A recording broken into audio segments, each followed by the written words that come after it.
Good evening dear students. आज हम लोग चर्चा करेंगे बायोलॉजी के लेक्चर नंबर 2 पर चर्चा करेंगे कि मेंडल के उपयोग कैसे कैसे हुआ, मेंडल ने अपना प्रयोग कैसे किया और मेंडल ने अपने प्रयोग के बाद रिजल्ट क्या निकाला। यूट्यूब पर क्लासेस तो बहुत सारी मिलेंगी आपको, लेकिन ये सब क्लासेस आपको उसके बैकग्राउंड के बारे में कोई नहीं बताएगा कि मेंडल ने कैसे कैसे अपना प्रयोग किया और मटर पे ही अपना प्रयोग क्यों किया। आइए डिस्कस करेंगे कि मेंडल का परिचय और मेंडल के प्रयोग से संबंधित इम्पोर्टेंट तथ्य को जानेंगे। ये कक्षा 10 और 12 दोनों के जो है क्लास के बच्चों के लिए बहुत ही इम्पोर्टेंट है बायो का लेक्चर नंबर 2 कि प्रयोग मेंडल ने कैसे किया है। तो मेंडल के अगर हम प्रयोग कैसे किया, अगर इस सेक्शन की बात करें तो इस सेक्शन की बात करने से पहले हम जानेंगे कि मेंडल का जन्म कहाँ हुआ। तो हम आपको बताएं तो मेंडल का जन्म हुआ था 22 जुलाई 1822 में। 22 जुलाई 1822 को 22 जुलाई 1822 को मेंडल का जन्म हुआ। मेंडल का जन्म जिस देश में हुआ उस देश का नाम है ऑस्ट्रिया। मेंडल का जन्म जिस देश में हुआ उस देश का नाम है ऑस्ट्रिया और ऑस्ट्रिया के बहुत फेमस शहर में हुआ, उस शहर का नाम है ब्रून शहर। तो मेंडल का जन्म 22 जुलाई 1822 को ऑस्ट्रिया के ब्रून शहर में हुआ था। अब ऑस्ट्रिया के ब्रून शहर में जब हुआ उसके बाद क्या हुआ कि यहाँ से मेंडल की क्या हुई, शुरुआत होना स्टार्ट हो गया कि मेंडल का जन्म हो चुका है। मेंडल का जो परिवार था वो मेंडल माली परिवार से थे। इनके पिता माली के रूप में काम करते थे और एक उनके गांव में ही एक मठ का बगीचा था। मठ लोग रहते थे, उन मठ के बगीचे में ही इनके पिताजी क्या करते थे, माली के रूप में काम करते थे। मेंडल भी अपने पिताजी के साथ जाते थे और मेंडल धीरे धीरे क्या हुआ कि उनकी रुचि बढ़ना शुरू हो गई। उन्होंने क्या किया, मटर के पौधे जिसका वैज्ञानिक नाम है पाइसम सटाइवम, पाइसम सटाइवम पर जो है अपना प्रयोग करना शुरू कर दिया। मेंडल अपना प्रयोग जब शुरू किया तो मेंडल ने 1857 से या 1856 से बोल सकते हैं कि मेंडल ने अपना मटर पर जब प्रयोग करना शुरू किया तो वो 1856 मतलब बोल सकते हैं 17वीं सदी में ही अपना प्रयोग करना शुरू कर दिया। मेंडल अपना प्रयोग 1856 ईस्वी से लेकर के इन्होंने 1864 ईस्वी तक कुल प्रयोग किया। तो 1856 से 1864 ईस्वी तक मेंडल ने अपना प्रयोग मटर के पौधे पर किया। अब लगभग ऑलमोस्ट समय हो गया था 7 से 8 वर्ष का समय इन्होंने अपने एक्सपेरिमेंट अर्थात प्रयोग करने में लगाए। मेंडल अपना जो प्रयोग करने का समय लगाया 1856 से 1864 तक लगाया। मोस्टली 7 से 8 साल का समय मेंडल अपना एक्सपेरिमेंट पर खर्चा किया।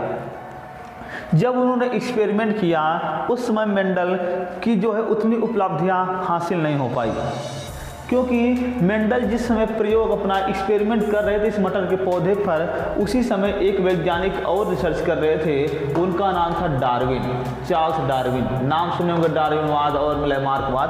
तो चार्ल्स डार्विन वैज्ञानिक भी क्या कर रहे थे कि मेंडल के समय ही एक्सपेरिमेंट कर रहे थे आनुवांशिकता पर ही। तो डार्विन बहुत बड़े वैज्ञानिक थे और मेंडल बहुत छोटे से जो है परिवार से आते भी थे, उनका प्रयोग उतना कोई ध्यान नहीं दे रहा था। लेकिन मेंडल अपना एक्सपेरिमेंट किया अच्छी तरीके से मटर के पौधे पर और आनुवंशिकता के लिए बहुत सारी चीज़ें खोज करके निकाला। इसीलिए मेंडल को कहा जाता है, क्या कहा जाता है, अनुवांशिकी का जनक। अनुवांशिकी का जो जनक है वो मेंडल को ही कहा जाता है। अब मैटर ये आया जब उन्होंने 7 से 8 साल का समय अपने रिसर्च में लगा दिया तो इनका जो रिसर्च पेपर है RESEARCH, ये जो मेंडल का जो रिसर्च पेपर है ये उन्होंने क्या किया, नेचुरल हिस्ट्री सोसाइटी बहुत इंपॉर्टेंट है ये। यहीं से मेंडल की उपलब्धियां हासिल होना शुरू हो गई। Natural history society, natural history society, ये नेचुरल हिस्ट्री सोसाइटी जो होती है ब्रून में एक सभा है, ब्रून में एक सभा है, मतलब एक बैठक होती है नेचुरल हिस्ट्री सोसाइटी की ब्रून शहर में। तो उन्होंने मेंडल ने अपना रिसर्च जो पेपर था उन्होंने नेचुरल हिस्ट्री सोसाइटी सभा के पास पब्लिश किया। तो जैसे ही नेचुरल हिस्ट्री सोसाइटी को ये मिला इनका research paper, natural history society उसको बहुत सराहना दी उस रिसर्च पेपर को, और सराहना देने के बाद उसी रिसर्च पेपर को उन्होंने कहा पादप संकरण प्रयोग। ध्यान समझना है, मेंडल का जो एक्सपेरिमेंट वगैरह जो भी सब था, मेंडल का जो भी रिसर्च पेपर एक्सपेरिमेंट वगैरह जो भी मेंडल मटर के पौधे पर किए वो सब कहाँ दिख रहा है, पादप संकरण प्रयोग नामक जो है, प्रयोग नामक एक जो है प्रकाशन निकाल दिया, अर्थात इस रिसर्च पेपर पब्लिश किया जो हम बोलते हैं पादप संकरण प्रयोग में, एक्सपेरिमेंट ऑन प्लांट हाइब्रिडाइजेशन, पादप संकरण प्रयोग में मेंडल के पूरे जो है नियम कानून और उनकी उपलब्धियों के बारे में चर्चा की गई है। तो मेंडल की पूरे रिसर्च पेपर की कहानी इसी जो है बुक में है, पादप संकरण प्रयोग वाली बुक में ही रखी हुई है। अब मेंडल ने अपना क्या किया और आगे बढ़ाना शुरू किया। तो मेंडल ने रिसर्च के बाद क्या किया, अनुवांशिकता की खोज करना शुरू कर दिया। अनुवांशिकता की खोज किया, और अनुवांशिकता की खोज किया या बोल सकते हैं वंशागत लक्षण की खोज किया। अनुवांशिकता या वंशागत लक्षण की खोज किया। लक्षण की जब खोज किया उसके बाद क्या किया इन्होंने, मटर। अब क्वेश्चन उठने लगा कि मेंडल से पूछा जाने लगा कि आपका विचार, बगीचे में तो बहुत सारे जो है पौधे थे, उस मटर पर ही आपका विचार कैसे गया। तब मटर पर उन्होंने अपना रिसर्च क्यों किया, इसका उन्होंने रीजन्स बताया कि मटर पर ही जो है हमने अपना एक्सपेरिमेंट या प्रयोग क्यों किया अनुवांशिकता का, और बहुत सारे पौधे थे उस पर हम क्यों नहीं किए, या मटर के ही पौधे को क्यों चुना गया मेंडल के द्वारा अनुवांशिकता के प्रयोग के लिए। तो मटर के पौधे का प्रयोग क्यों किया गया, तो पहला वो कहते हैं कि मटर का पौधा जो होता है 1 वर्षीय है। 1 वर्षीय है तो इससे क्या मतलब है, मटर का पौधा 1 वर्षीय है अर्थात 1 वर्ष में ही अपने पूरे जीवन चक्र को कंप्लीट कर लेता है। अतः अनुवांशिकता का कोई भी अगर एक्सपेरिमेंट करना है तो वो आसानी से देख सकता था कि पूरे जीवन चक्र में इस मटर के पौधे में क्या क्या अनुवांशिक विभिन्नताएं आ रही हैं। तो पहला नंबर क्वेश्चन अगर आपसे पूछा जाए कि मटर के पौधे पर ही जो है अपना एक्सपेरिमेंट क्यों किया मेंडल, क्योंकि मटर का पौधा 1 वर्षीय था, इसका जीवन चक्र बहुत छोटा होता है। दूसरा नंबर और क्या था, दूसरा नंबर ये था कि मटर के पौधे में स्वपरागण हो सकता है। मटर के पौधे में स्वपरागण हो सकता है क्योंकि मटर का जो पौधा है वो कैसा है, द्विलिंगी।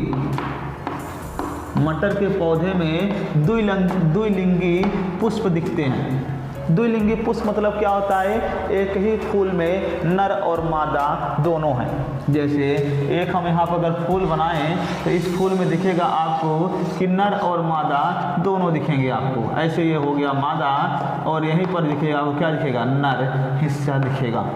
तो मतलब मटर के फूल द्विलिंगी होते हैं, जिससे क्या होता है कि नर वाला हिस्सा मादा के ओवरी में चला जाता है और परागण हो जाता है। चौथा नंबर अगर हम फैक्ट देखें तो अगला चौथा नंबर फैक्ट क्या है, इसमें कृत्रिम परागण संभव है। मटर के पौधों में कृत्रिम परागण संभव है, इसलिए मटर के पौधे को इस्तेमाल किया, किसने, मेंडल ने इस्तेमाल किया था। तो ये सब बेसिक फैक्ट हैं जिसको मेंडल ने क्या किया, एक्सप्लेन किया कि हमने मटर के पौधे पर ही अपना प्रयोग क्यों किया। मटर का पौधा 1 वर्षीय होता है, उसका जीवन चक्र बहुत छोटा होता है। मटर के पौधे में स्वपरागण होता है क्योंकि मटर का पौधा उभयलिंगी या द्विलिंगी होता है। तीसरा रीजन था कि मटर के पौधे में द्विलिंगी पुष्प होने के कारण आसानी से उसमें स्वपरागण की क्रिया हो सकती थी। तो आपको अब उन्होंने क्या किया, जब मटर के पौधे पर अपना एक्सपेरिमेंट किया तो कितने जोड़ी लक्षण निकाल के लाया, तो मटर के पौधे पर एक्सपेरिमेंट करने के बाद मेंडल ने 7 जोड़ी लक्षणों की खोज किया। अब ये 7 जोड़ी जब लक्षण की खोज किया मेंडल ने, तो वो कौन कौन से लक्षण खोजे, तो उसमें उन्होंने बनाया, एक बीज का आधार बना दिया, बीज का आधार बनाया, फिर बनाया उन्होंने फली का आधार बनाया, फिर उन्होंने बनाया इसमें बीज, फली और फिर आएगा फूल का आधार बनाया, और एक बनाया था पौधों की लंबाई और जो है छोटे फले पौधे की आकृति पर। तो बीज, फली, फूल और लंबाई 4 फैक्टर को आधार बना करके मेंडल ने क्या किया, अपना क्या किया, पूरे 7 जोड़ी लक्षण को व्याख्या किया। और ये 7 जोड़ी जो लक्षण खोजे गए, मटर में कितने जो है गुणसूत्र होते हैं, अगर हम पूछें आपसे, मटर में होते हैं कुल 7 जोड़ी गुणसूत्र। मटर में कुल 7 जोड़ी गुणसूत्र होते हैं, अर्थात कुल गुणसूत्रों की संख्या 14 होती है मटर में। अब ये 7 जोड़ी जो गुणसूत्र थे, क्या 7 जोड़ी गुणसूत्र सातों विपरीत लक्षण को देखे थे? नहीं, उन्होंने पहले, चौथे, 5वें और 7वें जोड़ी गुणसूत्र पर ही क्या किया था, अपने 7 जोड़ी लक्षण मटर के डिस्कवर किया था।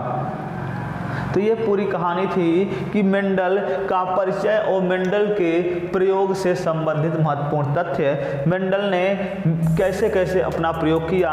मेंडल को अनुवांशिकी का जनक क्यों कहा जा रहा है, क्योंकि मेंडल ने क्या किया था कि 1856 से 1864 तक लगभग 7 से 8 वर्ष तक अपना रिसर्च पेपर किया पब्लिश, और इन्होंने मटर पर अपना प्रयोग किया। फिर इसको कैसे कैसे आपको दिख रहा होगा कि मेंडल की कहानी कैसे कैसे आगे बढ़ती चली गई। मेंडल का जन्म एक माली परिवार में हुआ, 22 जुलाई 1822 में हुआ था, और ये ऑस्ट्रिया के ब्रून शहर में हुआ था। इनके पिताजी माली के रूप में काम करते थे, एक मठ के यहाँ माली के रूप में काम करते थे। धीरे धीरे मेंडल की वहाँ रुचि बढ़ती चली गई, और धीरे धीरे क्या हुआ, मेंडल मटर पर अपना प्रयोग किया। मेंडल ने अपना मटर पर प्रयोग क्यों किया, क्योंकि मटर का पौधा 1 वर्षीय है, उसका जीवन चक्र बहुत क्या है, छोटा है। दूसरा कंडीशन आपको बताया गया कि मटर में स्वपरागण की क्रिया संभव है, मटर का पुष्प जो होता है द्विलिंगी होता है, इसमें कृत्रिम परागण कराया जा सकता है। ये सभी फैक्ट मटर पर ही अपना प्रयोग क्यों किया, मेंडल ने व्याख्या किया। मेंडल की जो बहुत सारी जो रिसर्च थी वो कहाँ कौन से बुक में दिखा, तो बताएंगे पादप संकरण प्रयोग नामक बुक में मेंडल के सभी रिसर्च के गुण दिखे, और इसको नेचुरल हिस्ट्री सोसाइटी सभा के द्वारा प्रकाशित किया गया था। मेंडल ने 7 जोड़ी लक्षणों का खोज किया मटर के पौधे पर, जिसको बीज, फली, फूल और पौधों की लंबाई और बौनाई के बारे में समझाया। आपको ये वीडियो कैसी लगी आप ज़रूर कमेंट बॉक्स में बताइएगा। और आपके लिए तीसरा लेक्चर जल्द ही आने वाला है कि मेंडल के 3 नियम कौन कौन से थे, और उसके बारे में बहुत सारे बेसिक फैक्ट, और उससे भी पहले हम आपको लाने का प्रयास करेंगे कि आपके अंदर एक कॉन्सेप्ट और एक समझ विकसित हो जाए।